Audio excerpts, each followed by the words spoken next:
Hello, my lovely fiends. It is I, the Phantasmic Paul Jessup, with some wonderful news. If you like hearing the melodious, macabre sound of my voice, then you will love this little bit of news I've got for you, indeed. Cancer Eats the Heart now has an audiobook available on Spotify. If you have Spotify Premium, you can listen to it now for free. In a few, well, I think it's probably going to be a month, maybe 2 months. It all depends on how the wheels keep turning in the whole audiobook community. But pretty soon it should be on Audible as well as iTunes, the usual places where you can find audiobooks and buy them. I think the price will be, depending on where you buy it at, it seems to be different one each where. It's like $18 to $20. But on Spotify and Audible, I think if you got credits on Audible, you can listen to it for free. If you have Spotify Premium, you can listen to it for free right now at this point. Now, in case you forgot what Cancer Eats the Heart is, it is my vampire novel.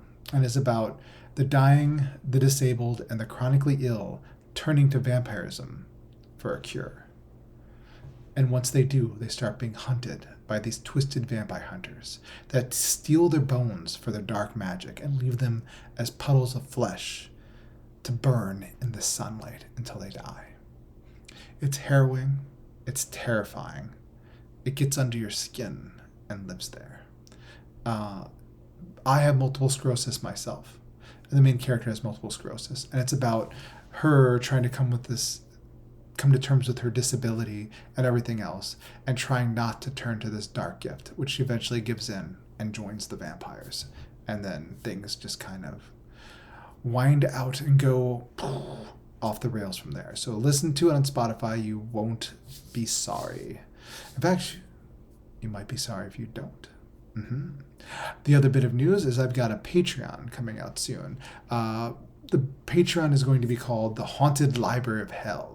And there, I will be a horror host, the librarian of hell, where I find a story every single month and read it to you. For $2 a month, you will get just the text of the short story. For $4 a month, you will get the audio as well as the text. And for $6 a month, you'll get my creepy visage reading the story to you. The first story I just recorded a little bit ago. It is called This Is Not a Magic Trick. It's about a haunted deck of cards and something far more sinister going on. But I don't want to give it away. It's a short story. It's about a little over 2,000 words, so it doesn't take very long to read, and it will definitely terrify you to the bone. It's really good. I promise you that. If you like the stories in, let's see here, Skinless Man Counts to 5, this one here, especially the first story, let's see, was that The House at the End of the World, or, what was some of the other ones that are similar to this? Light Like Knives Dragged Across the Skin is very much like this, as well as Finger Bones Hung Like Mobiles, and yeah, the one story with the wolves, what was that one? Not Last Stand of the Ant Maker, not Apple Magic, not Stone Dogs. Oh, it is kind of similar to Stone Dogs too. Anyway, so yes, if you like those short stories, you should definitely join the Patreon. It's a lot of fun, and I have a lot of fun reading the stories and getting into character. Kind of like what I do here. I like kind of being a horror host, but instead of introducing movies, I introduce stories, or I talk about horror and publishing. The next thing I'm going to be doing pretty soon is I'm going to start doing some YouTube shorts that are going to be horror writing tips. So that's going to be fun. It's like writing tips specifically aimed for people who want to write and publish horror. Or if you've been doing it for a while, I'm just kind of curious as to what this little madman that's been doing this for almost 30 years now has to say about it. His I guess you could call it wisdom. But it's going to be a little more chaotic, a little more anarchic, because my wisdom is kind of, a little bit insane. All right. With that said, so those are all the new up-and-coming things that I've got going. Also going to be doing some creepy little videos, little bits of images and stuff in preparation for my novel that's coming out this October from Underland Press, Rest Belt Gothic. That one takes place in a small Pennsylvania town The Rust Belt kind of town that you just drive on past, the kind that people who live there want to leave, and when they do, they end up just getting sucked back in. Industrial ruins on the edges of cities where the factories once dwelled but now have been falling apart in disrepair because nobody works there anymore. The empty shells of houses in the middle of woods, that kind of thing. Train tracks with dead trains on the tracks. And so this one woman returns home. She's a recovering alcoholic, and she's a horror fanatic.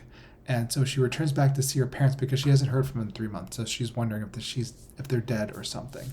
And when she comes there, she finds out there's no electricity, there's no internet, there's nothing, and no one can leave. And every single day, the morning, everything resets. The people remember what happened, but everything returns back to the way it was. People wake up in the same place they left before, that sort of thing. And so like this time loop keeps going and going. And then they start noticing figures in the fog, shadows at night, shapes of people, human faces just hovering about, faces of the lost, the missing, and the dead. And these faces start saying things like, "Help me, please," and "Oh God, don't do that, don't do that," like the last words of somebody being murdered or dying, luring people out to see what's going on.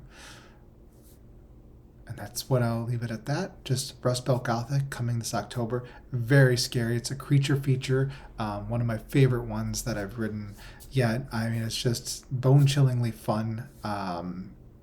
Dark, really dark in some places, really disturbing some places, but also hopeful, like very, very hopeful. I'm just not going to tell you any more than that, but let's just say the horror fan, she gets in over her head and starts realizing the rules she thinks are this one type of horror story that she's in, horror situation that she's in, aren't right. And she's in something completely different, something completely more terrifying, and she doesn't know the rules. All right. With that said, all right, I'm going to say goodbye, good night, la-di-da-da-da, and hope you have a very good evening. And remember, my friends, to stay spooky.